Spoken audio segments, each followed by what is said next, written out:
Let's talk about the nature of attack a little bit. Attack comes in various forms, kind of energy in inner human conflict situations. There's two ideas behind an attack: to destroy the center line, destroy the center, cut through the center line, which effectively dismantles, it's like chopping down a tree, or to control the center. Okay, and generally, destruction of the center happens with elongation of musculature, sending energy through his center or cutting through his center line. Oh, the control aspect is a compression of musculature, compression. It's sending energy into a center, but it's coming back into a loop into my center. It's grounding us both through this loop here. Okay, so with this in mind, there's certain ways I can generate energy here. And if I control this center, I'm sending my energy out and compressing it back into my musculature. So that it's kind of hooked. If he tries to get away, he's not, and he tries to come in, I'm pretty solid here. Even if he starts running away and I can't hold him in place, move away and move me, I'm keeping the same relationship with him. Okay, and that's control of the center, so I can punch him or I can do whatever I want with him. Okay, so this is a control attack. This is a strike attack. So I'm going to do a kind of a strike, but it's not going to strike, it's just going to push through. It's still an elongation. And the idea is I'm going to push his center over. There's a couple ways I can affect him. One, I can be neutral about it. That's not really going to not have a limbic system response to him necessarily, unless he just doesn't like me. Okay? There's a withdrawal of ki, which isn't any kind of attack at all, right? It's like, okay, yeah, whatever. You know, but I still got his hand, it doesn't matter. Okay? Then I can put up a wall here. This is me communicating through this, stay back. Now this is the first level of interactive energy this way, and we do this a lot, thinking we're attacking somebody sometimes, by putting this thing here and really being defensive, and what I'm really saying is, you stay back. So sometimes our tendency in Aikido class is when we feel this, to kind of get past that defense to throw our partner, which makes us the attacker, okay?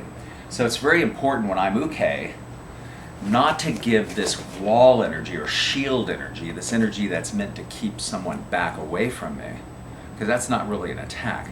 Now, even if I use this shield to move him back, it's not really an attack, it's really for me. I need more room and I'm asking you for more room. It's not destructive to him, and it's not controlling his center. It's just kind of moving his center where I want it to go.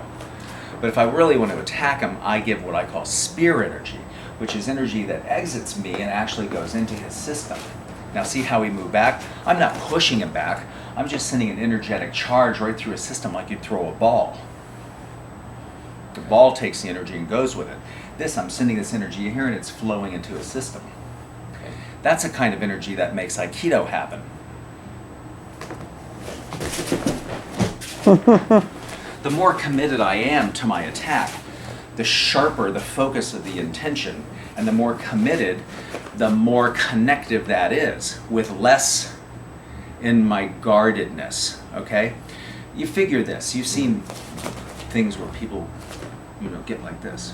Yeah. This is not an attack, this is defense, okay? I'm defending myself, okay? And if you try to punch me, right? Now, even if I do this, that's defense, because I'm trying to get you to move back, get out of my space, right? Yeah. The minute I commit, right here, when I see my shot and I commit, I have to override my limbic system response to stay safe, because intuitively I understand that when I commit, I'm going to be the most vulnerable. So I have to be sure it's worth it. And something happens where I go past that. Right now I'm 50% or more, I'm 60% committed to safety. So my connective energy is only 49%. I haven't transcended that limbic system response. The minute I commit to that, that's when my energy becomes Aikido-able. In a sense, it's available to make Aikido happen. Yeah. Okay? So when I give this committed attack, I'm sending spear energy, not shield energy. And we'll talk about this later in class. Spear energy into his center. And the more I commit to that, the less connected he really has to be. Yeah. Because I'm so committed. I'm not reading any of the signs that tell my limbic system you're falling down, you're getting beat up. But if I shift it down to like 55%, so I've got a commitment, but it's just borderline. If he does anything here, like pushing my arm out of the way, that'll stand me up on my center, trigger me to go back into the lower 50. Okay, and which is okay. I mean, he's not attacking anymore, and I pushed him away, but it's not Aikido, and there's no resolution to it. He hasn't really gotten anything from my center that he wants. And what's he want from my center? He wants connection to the source of my being, which is the source of his being, which feels really good to him. It's life, it's nourishing on the most fundamental level. So I'm looking for that right now. And that's a withdrawal. Yeah. See, so when he withdrew his energy, I'm left like I can get what I wanted. If he resists, push against me, he's saying, no, you can't have the energy from the source of my being, as unlimited as it may be.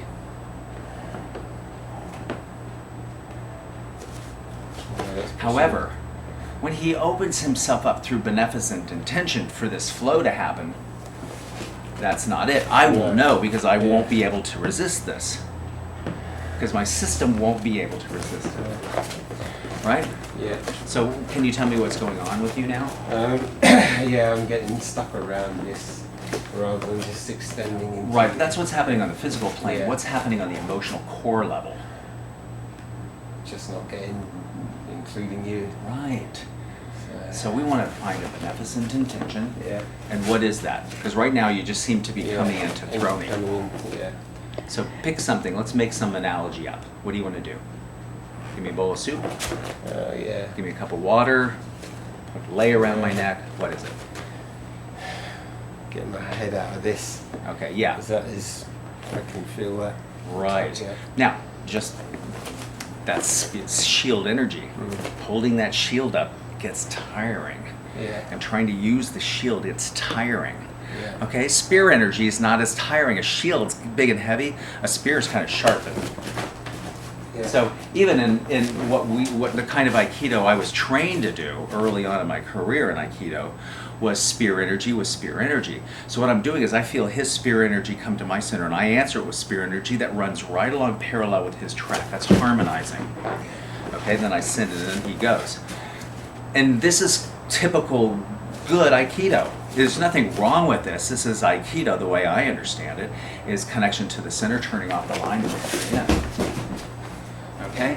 But the problem with me with this is that, and hold strong, the problem with this, and we get all the techniques here, and I can follow his intention by sending this energy into the center, and we get these throws, but he has this different experience.